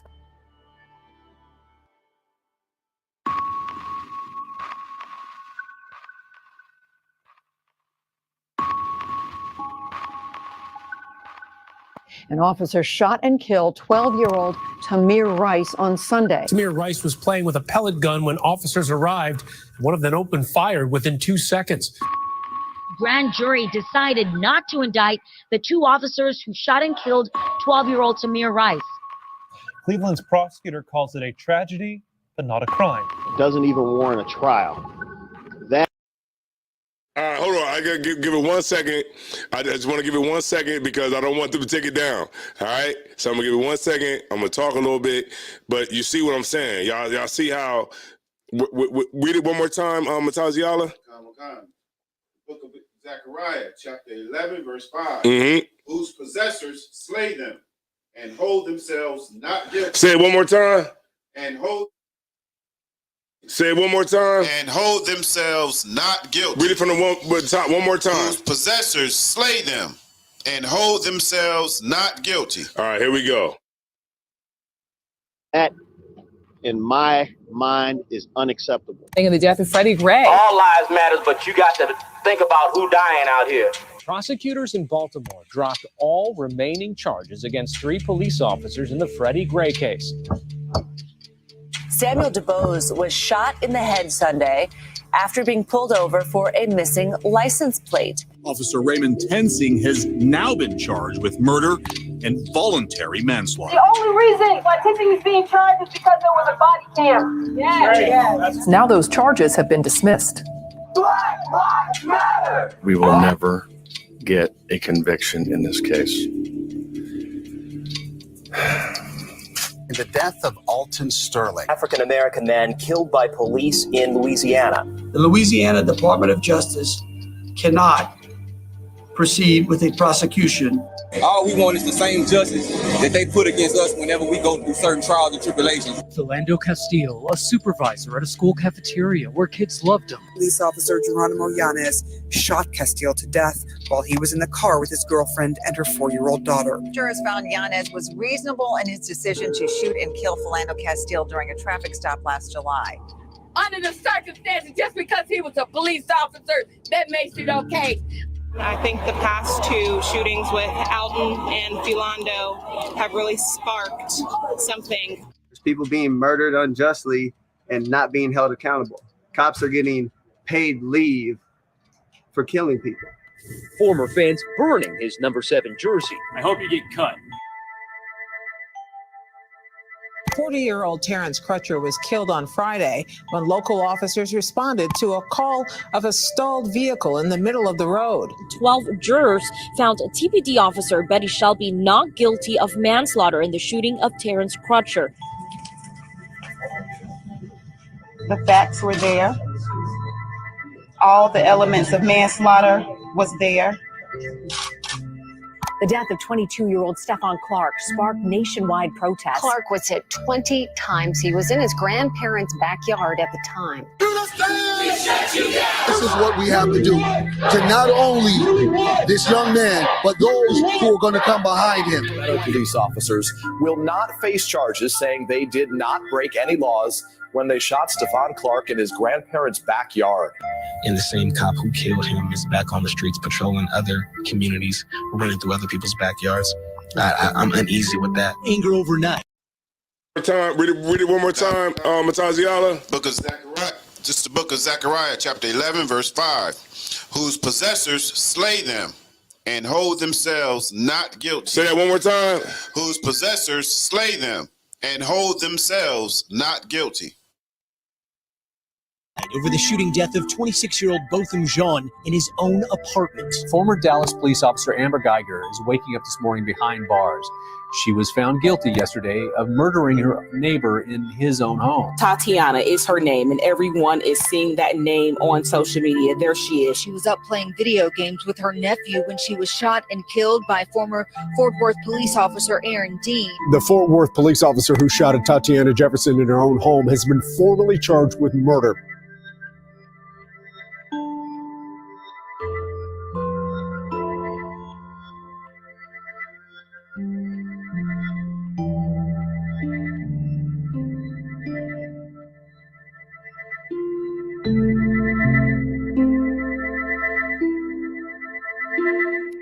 Breonna Taylor. The woman was shot and killed in her apartment. George Floyd died in police custody after an officer pressed his knee into Floyd's neck. Said, "I can't breathe," eerily similar to what we heard in 2014 with Eric Garner. Black Lives Matter. I filed an amended complaint that charges former Minneapolis police officer Derek Chauvin with murder in the second degree. George Floyd, whose killing by US police triggered anti-racism protests right around the Weeks world. of global protests and international support had an impact around the world. Protesters marched once again in cities worldwide, demanding police departments change their tactics. George Floyd! George Floyd! George Floyd!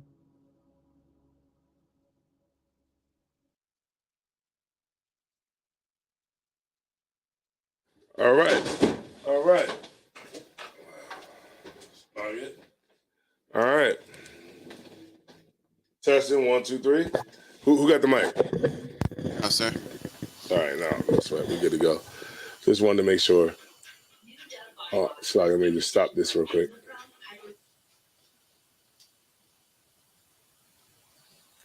And so y'all see what I'm saying, where it says they hold themselves not guilty.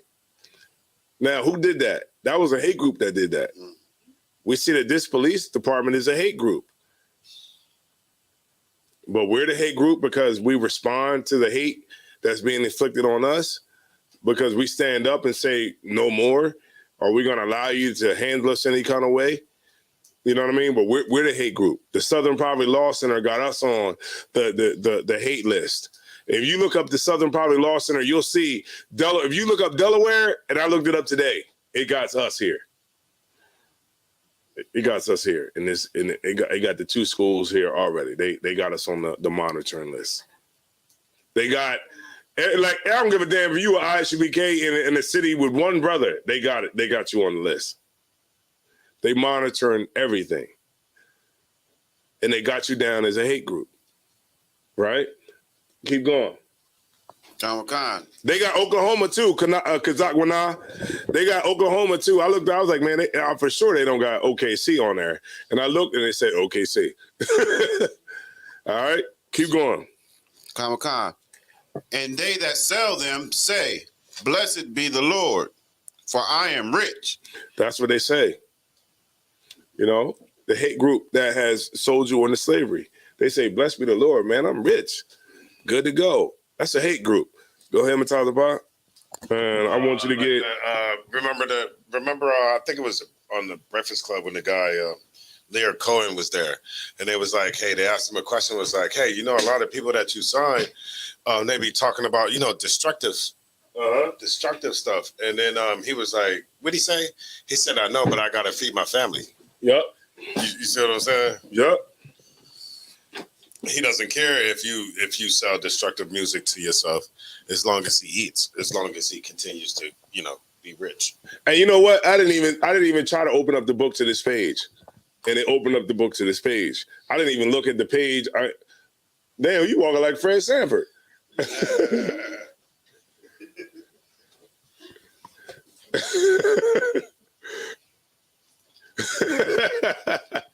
That's when your legs hurt. Okay, so this is a book, a page out of the American Dilemma, the Negro Problem in Modern Democracy. All right, this is the Negro Problem in Modern Democracy. This is page 566. If y'all know anything about Gunnar Myrdal was sent to do a unbiased study on the conditions of Black people that was in America, right? He was a Swedish eugenicist, and he did the research, and he was financed by the Carnegie Corporation, right? He was financed by the Carnegie Corporation because they didn't want a person that was from America to do the study because the study would be biased. So they wanted somebody that was outside of America to do the study on Black people. And this is one of the things on page 566, which he did, which was telling about Black people in America. You got it, Matazapa, whenever you're ready. It says, page 566, An American Dilemma. It is often said that the decrease of lynching is only nominal. Right, so the decrease of lynching is nominal. Nominal means like very small. At this particular time when he was doing this was in the 1930s, you know, it was relatively small at the time, but it was still going on, right? It's a book that you can get called Rope and Faggot. I got shut down off of TikTok for saying that title, but that's what it was. That's what the book is called, right? And it talks about the lynchings that happened in the early 1900s, in the 1800s. All right, go ahead, Mataz Pot. So it said the decrease of lynching is only nominal. Go ahead. Or partly so. There are several substitutes for lynching.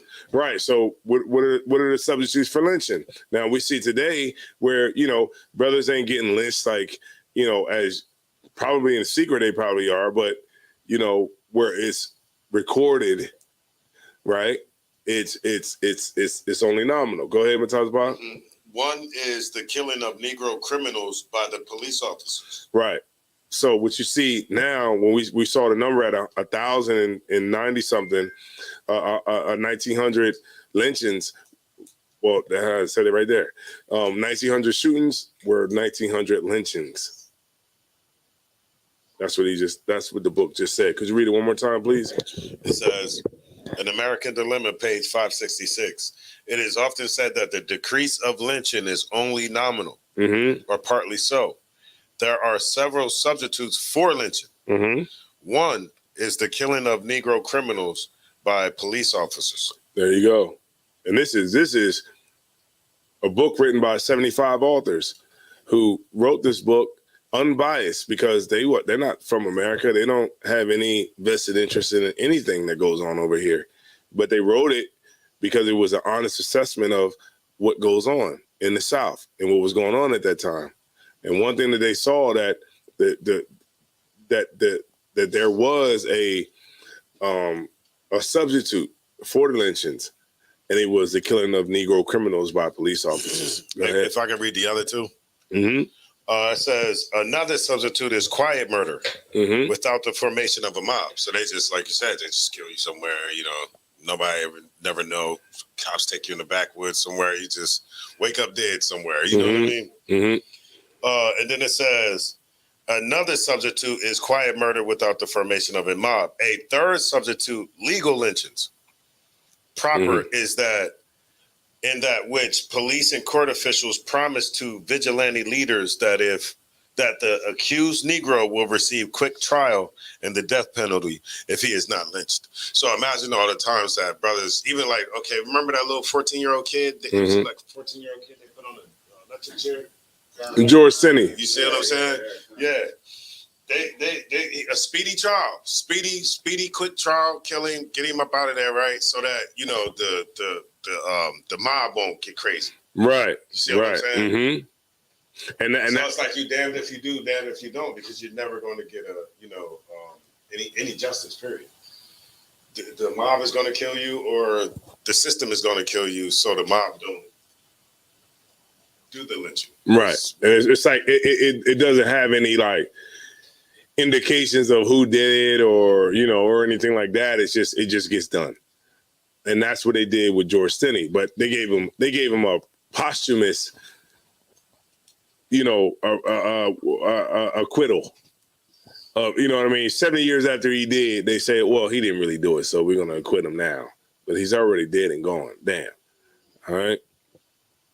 All right, so that was the end of that. Was any more on that?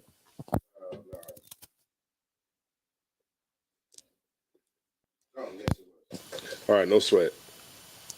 The last part, it says, and their own shepherds pity them not. And that's the leadership that's over top of black people. They don't give a damn about you, right? But you send them the money, though.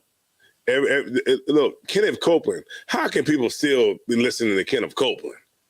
Kenneth Copeland said, I blow the wind of God on COVID. And people send him $1,000 each. You know what I mean? 40,000 members, which is ridiculous, man. Number. And I mean, and they look at us like we're the ones that are crazy. I think a lot of people are just mentally delusional.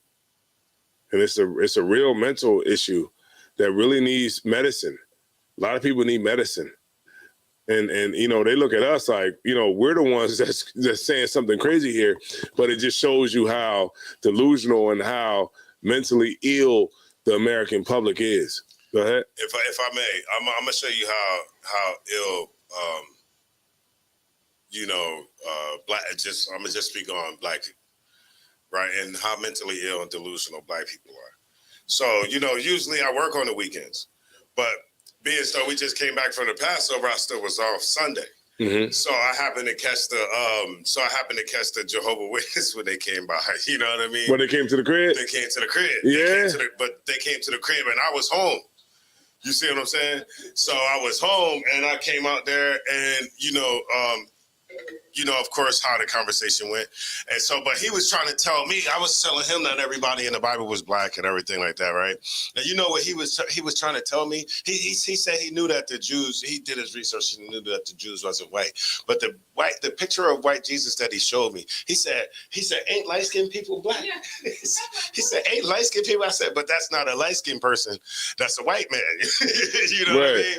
And he was like, well, he got curly hair. I was like, no, he doesn't, man. Does the Bible say he got curly hair or woolly hair, man? I'm willing to guess this Jehovah's Witness was white. Black. Oh, he was black. Yeah, I got his number too. I got his number because he was like, "There's some things I want to show you." So I ran, grabbed my Bible.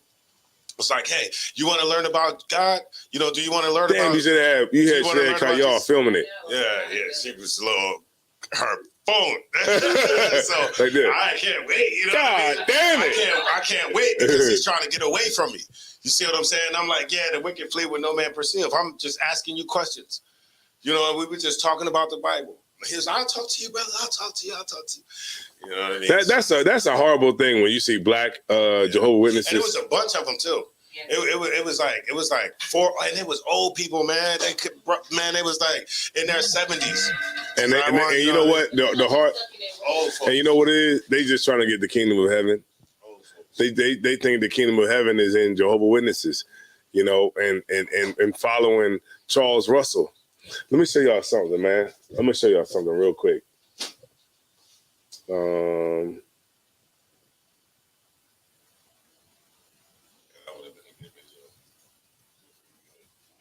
I was there. Mom about to give him money.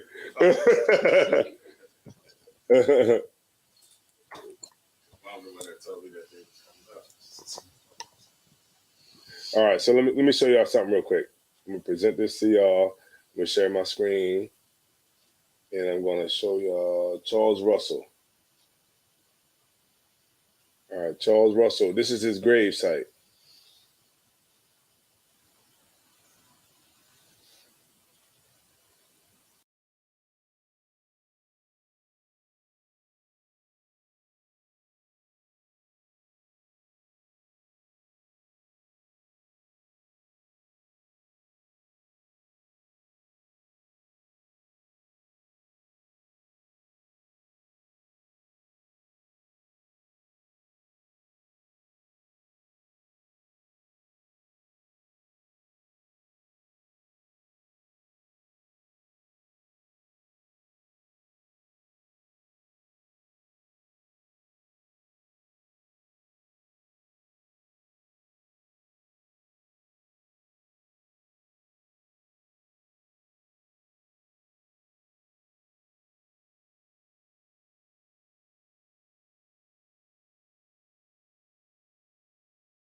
I said, don't they give a description of Christ in the Bible? So it does matter. Well, why does it matter? Because you're passing out the wrong description of it. What do you mean, man? Do you hear it like literally like as I'm answering him now, he's like stopping to think like, damn. I got something. Hold on 1 second. No sound. Okay, hold on 1 second.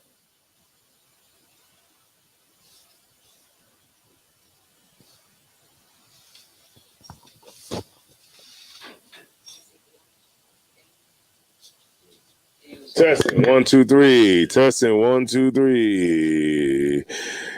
Can anybody test this out and see if we have any volume? Volume. Can anybody test One West I.S.U.P.K online classes live? Somebody said that we don't have any sound. So is it this brother's phone? So does this brother is it his Apple or is it an Android?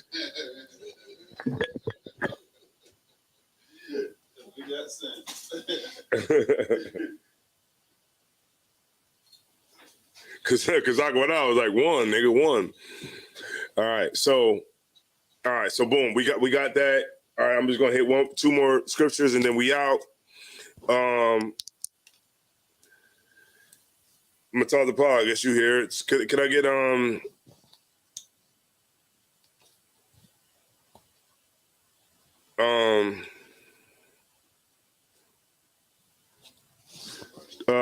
Jeremiah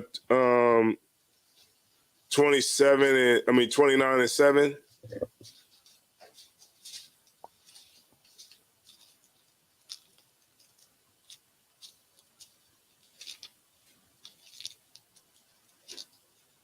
Christian, good old. Would you cold? Yeah, it's hot outside. What you said, Jeremiah? What? 29 and 7. You can cut the heat off if you. I mean, it's not even heat. You can cut it off if you want.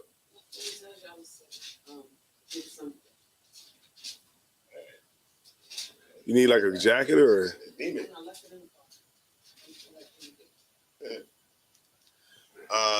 All learning went out the window. Yeah. Done. It's done with learning anything about the scriptures. All right, go ahead. Jeremiah chapter 29 and verse 7. Mm-hmm. And seek the peace of the city. That's what we do. You know, at I.S.U.P.K, we went into Raleigh, we seek the peace of the city. And we see that, you know, all the things that's been done against us has been done by a hate group. There was a hate group that has a concerted effort to keep us back. There's a hate group that has a concerted effort to redline us and make sure that we can't get houses in nice places. There's a hate group that's over top of us that makes sure that we get all the bad food in our ghettos. There's a concerted effort to make sure that laws are passed so that we will be kept down and other people will get raised up. There's a hate group that's doing that, right? There's a hate group that's in power right now that gets elected into office that makes and creates laws that could specifically target Black people and brown people. Draconian laws. Right, draconian laws. There's a concerted effort from a hate group that makes sure that we go to the prison system and that we're imprisoned, right, the way that we are. Right? There's a concerted effort on all points to show that there is a hate group that's over top of us. But we're called the hate group. There's a hate group that controls our water, controls our education, controls our housing, controls our electricity, controls the very things that are vital to our survival. And we see that that's what's going on. But for some reason, we're the hate group. Right? Go ahead, Mataza Pa. It says, and seek the peace of the city. That's what we do. We seek the peace of the city. Wherever we go, we don't want to start no trouble. We just want to seek the peace of the city. We ain't got no issues with nobody, but they got issues with us. They go on TikTok. They go on the news. They go on social media, and they try to discredit us for being a hate group when we're not. All right. We're actually a love group because we love our people and we love, you know what I'm saying, the brothers and sisters across this country and in other countries too as well. What's the proof of that? London came over here. What's the proof of that? Jamaica came over here. Trinidad and Tobago. What's the proof of that? Trinidad and Tobago came over here. Don't let me forget El Salvador. Right, Mexico. Mexico came over here. Puerto Rico. Everybody came over here. And so we're the hate group because we actually do what the Lord said. The Lord said that if you love God, you would keep the commandments. That's the love of God, that you keep the commandments. We keep the commandments. We don't hate our brothers. We don't hate our sisters. We love them. Even though they're not here, even though they might not be around our everyday lives, we still love them. And actually, in fact, it's against the commandments for us to be hateful. Right? Go ahead. Right. We don't even advocate. We don't even advocate for people to take revenge out on the enemy. Right. You see what I'm saying? Right. Exactly. We don't even be like, yo, go grab anything you can and bust them in the head with something. The problem is they see the 12 tribe chart and they're not on it. Mm-hmm. That's what they look all the way down to the Mexican. Well, where am I at? And they're not on there. Not on it. They look. You got any literature? We give them literature and it's on there too. You're not involved. And that's why they say we're a hate group. Because God forbid we would want to tell brothers to get off of drugs. And remember, you want to live, you got to get a birth certificate from the devil. You want to die, you got to get a death certificate from the devil. That's a hate group. You want to create a law, you got to go to the devil. You get pulled over, you got to pay your ticket to the devil. You want to get married, you got to get a license from the devil.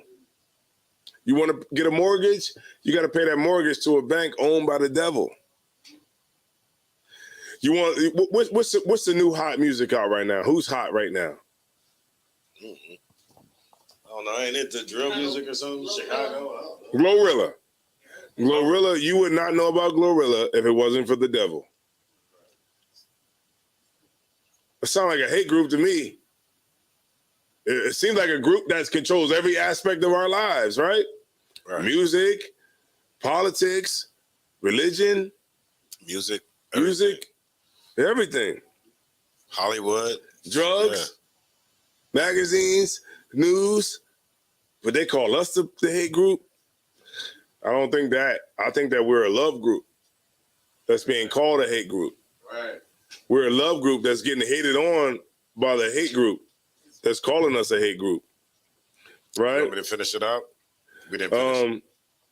Go ahead. It says, and seek the peace of the city, whither I have caused you to be carried away captives, and pray unto the Lord for it. For in the peace thereof shall ye have peace. Right, because that's what our main objective is to seek peace. We don't want to have no issues with the police, but they always seem to have an issue with us. We don't want to have no issue with nobody. We've always been on the defense and we just can't seem to get any rest. That's the problem. You know what I mean? Like we're not a hate group. We're just responding to the hate that's inflicted on us. All right. Let me get one more. Let me get Romans 12:17.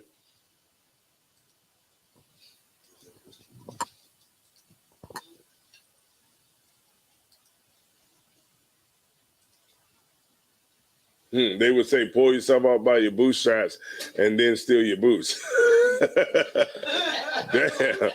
Damn.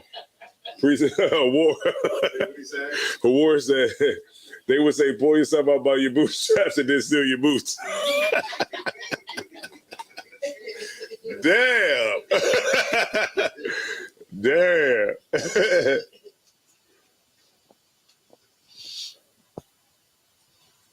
All right, man. I appreciate y'all, man. Appreciate y'all tuning in to this class.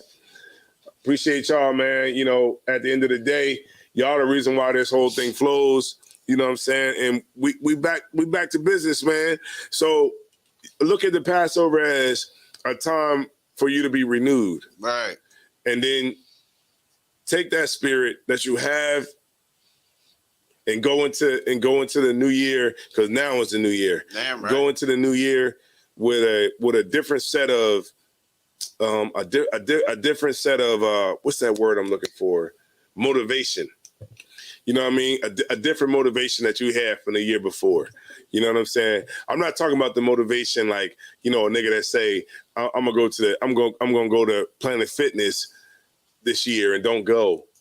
I'm not talking about the nigga that say, I'm gonna spend $500 on a Bowflex, to put in your garage and nothing happens. I'm not talking about the nigga who buy or the sister who buy a damn treadmill and don't run on it, and then you just dry your jeans on it and your shorts and your boxers. I'm not talking about that kind of motivation. The motivation that a person stops smoking cigarettes for 2 months and then come back. I'm talking about the motivation that's going to keep you going, you know what I mean, to achieve new things this year that is going to make you better than you was this year. It'll make you'll be better next year. You know what I'm saying? Like that type of motivation, right? That's what we got to all focus in on. All right. Go ahead and give me Romans 12 and 17. Come on. Just the book of Romans, chapter 12, verse 17. Recompense to no man evil for evil. Right. And, that's Esau right there. We don't recompense him evil for evil. From what I saw in the videos that we watched tonight, all we doing is hoping for justice. We hoping for justice and just never seem to get it.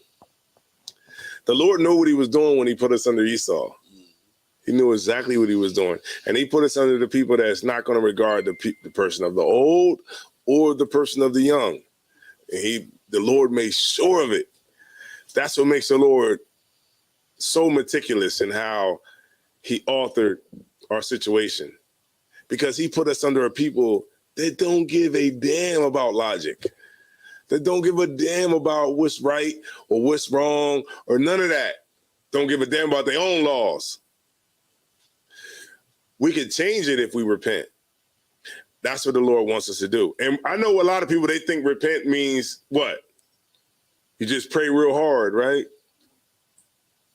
Or you go to a church and you go up there and the preacher's laying hands on people and then he lay hands on you and you don't feel nothing, but you still fall out. All right.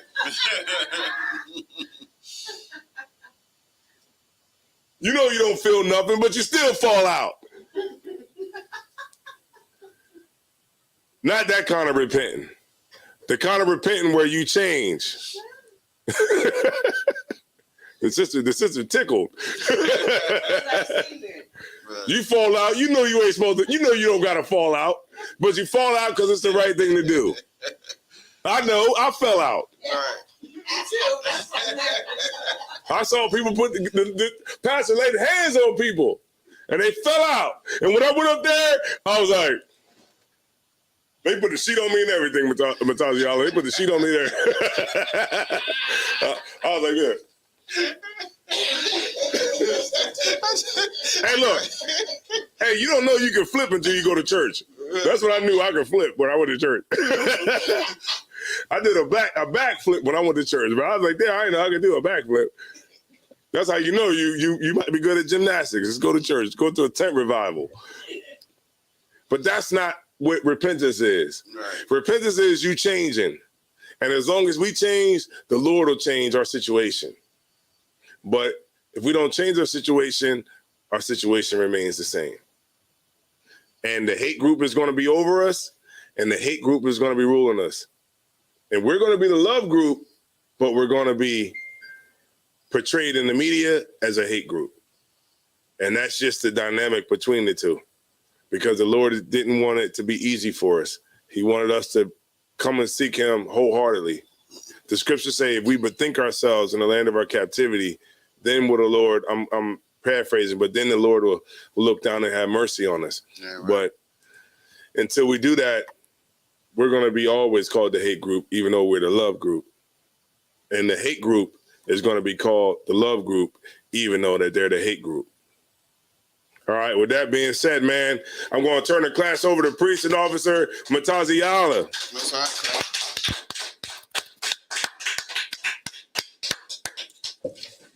Let me get this camera right for you.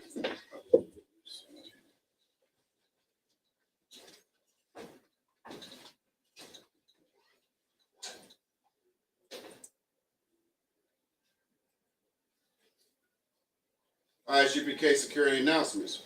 Rules for new brothers and sisters. When new brothers and sisters come into the school, they're off limits for 6 months. They are to be saluted only. They are here to learn and share themselves with the world. They need transportation, teachable arrangements. After 6 months, if a brother or sister has an interest in a particular person, they will seek counsel from the heads. Tithe was its commandment. Numbers 18:21, Malachi 3:8-10 means 10th in Hebrew, ma'ashra. That's 10% for every penny of any increase the Lord gives you. Priest funds, free will offering for the priest. It's not mandatory. It's whatever amount you like to donate. Upcoming holy convocations. We are in the midst of the Feast of Unleavened Bread. We started April 2nd, Sunday, and we end Sunday, April 9th, which will be our holy convocation. Right. It's a Sabbath service. Is it a Sabbath service though? The feast, yeah, that is. Yeah. The closing, I believe, is Sabbath service. So, and then we have the next high holy day will be the Feast of First Fruits, which will be Monday, May 29th. Start before sundown, it says. All right. If anyone wants to. You remind brothers to not forget to get that piece of unleavened. Sir. Every day until Sunday, you need to eat unleavened bread. You're not to eat anything that have leavening in it. Watch your diet this week. All right. Be mindful of what you're eating, what you're consuming. Right. You got to watch the chicken. Right. You got to watch all that, man. Brothers need that. Onion rings, onions. Right. Yeah, you can't eat that. I don't know why I didn't want a bag of Doritos so bad this week. I want some Doritos bad, but I can't. Plain Lay's potato chips. They taste amazing too. Yeah. Go ahead. The Doritos are lawful? They're not. They have pork in it. No, they don't. No, they don't got that yeast in it. They don't got yeast in them. No, because they don't rise. They're lawful. I fighting for them. She fighting for those. They're baked. Officer not saying they were lawful. It's Rob fighting for the Doritos. She like, you get behind me, Satan. No, because we was looking at it on our way back up, me and Parabah. And Okay. Today, I was on the website. Yeah, they're lawful. Oh, they lawful? It's corn tortillas, just seasoned. Yeah. Okay. Yeah. Well, sign guys. Yeah. Okay.